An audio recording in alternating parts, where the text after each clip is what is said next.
ओम शांति।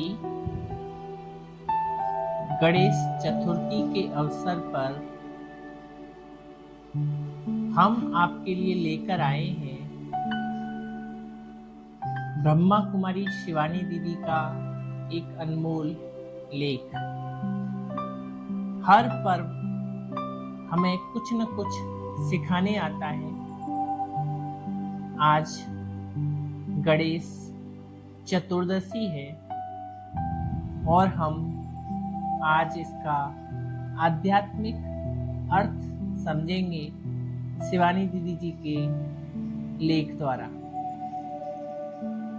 किसी भी अच्छे काम का शुभारंभ करना उसका श्री गणेश करना कहा जाता है, क्योंकि गणपति जी विघ्न विनाशक, दुख हरता, सुख करता है।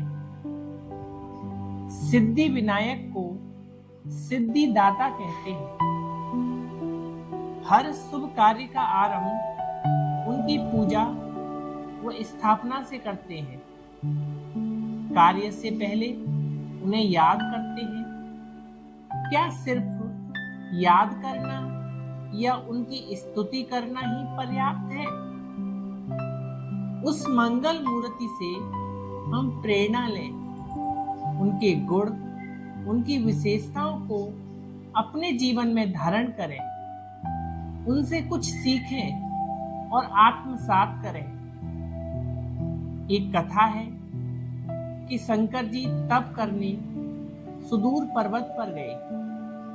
इसी बीच देवी पार्वती ने अपने शरीर की उगटन से एक बच्चे का निर्माण किया और उसमें प्राण डाल दिया। बच्चा जब थोड़ा बड़ा हुआ तो एक दिन पार्वती जी ने उसे घर के बाहर खड़ा कर दिया और स्नान करने अंदर चली गई।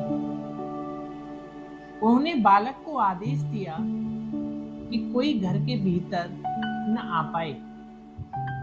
उस दिन शंकर जी वापस आ गए।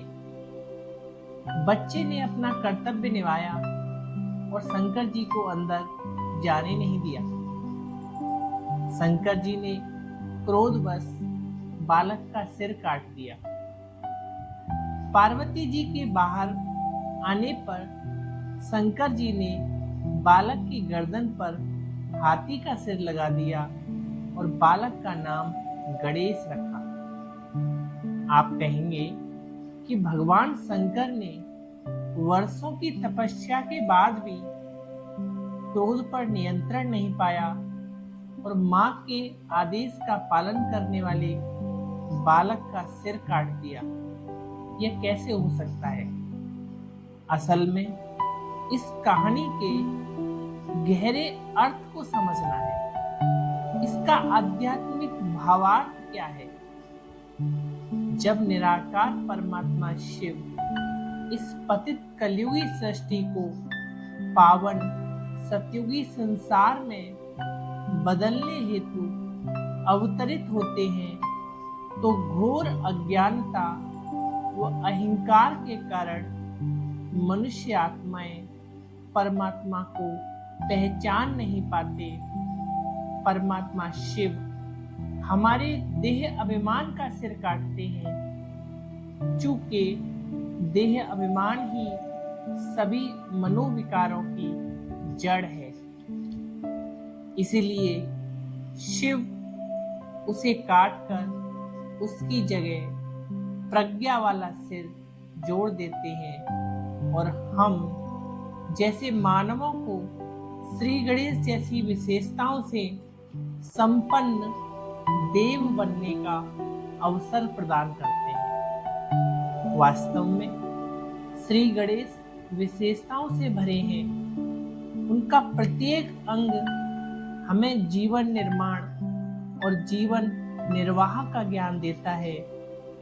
जैसे कि गणेश जी का सिर बड़ा है, जो उनकी विशाल बुद्धि वो विराट प्रज्ञा का प्रतीक है। उनकी आंखें बहुत छोटी हैं, जो उनकी दूरदर्शिता को दर्शाती हैं।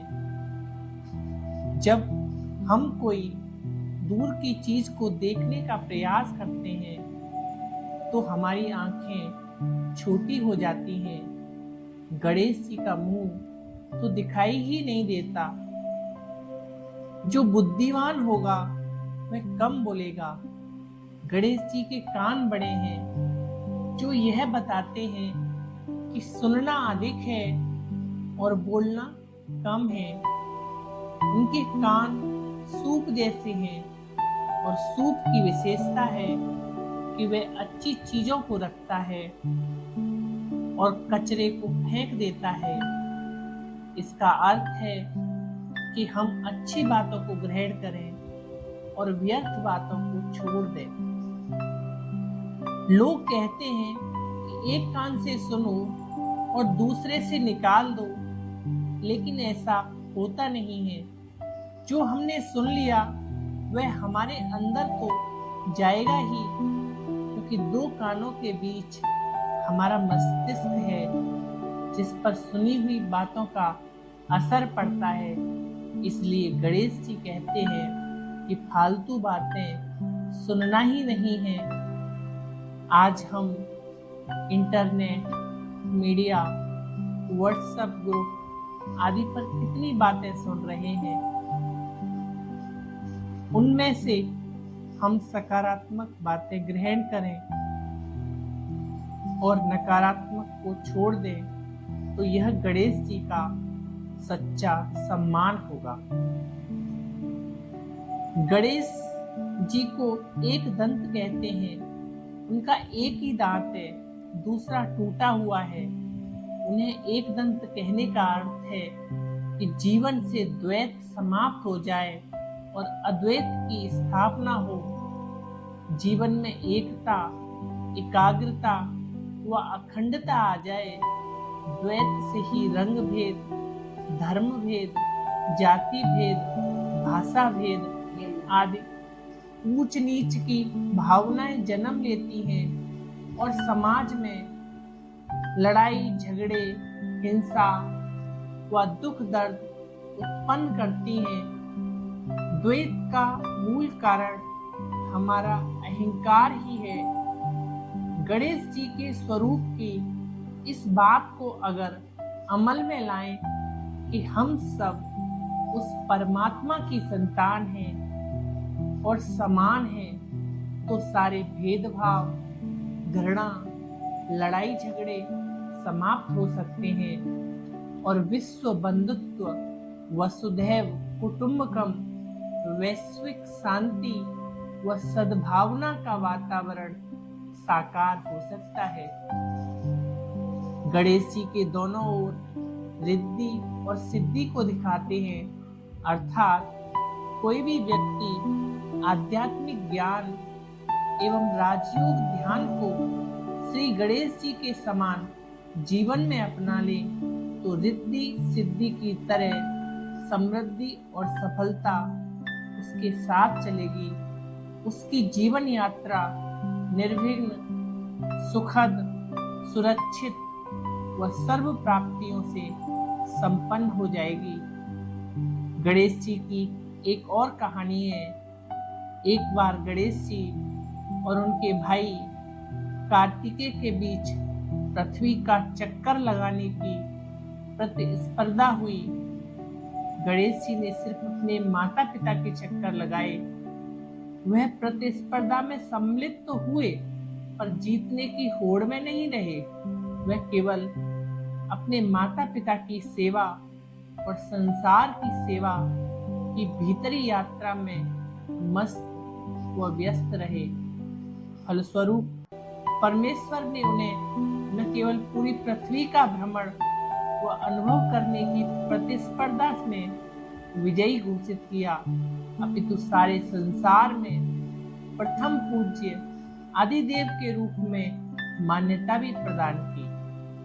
श्री गणेश चतुर्थी हमें यही संदेश देती है कि हम मन को परमात्मा से जोड़ने से हम मन और इंद्रियों को जीतकर जगत जीत बन सकते हैं।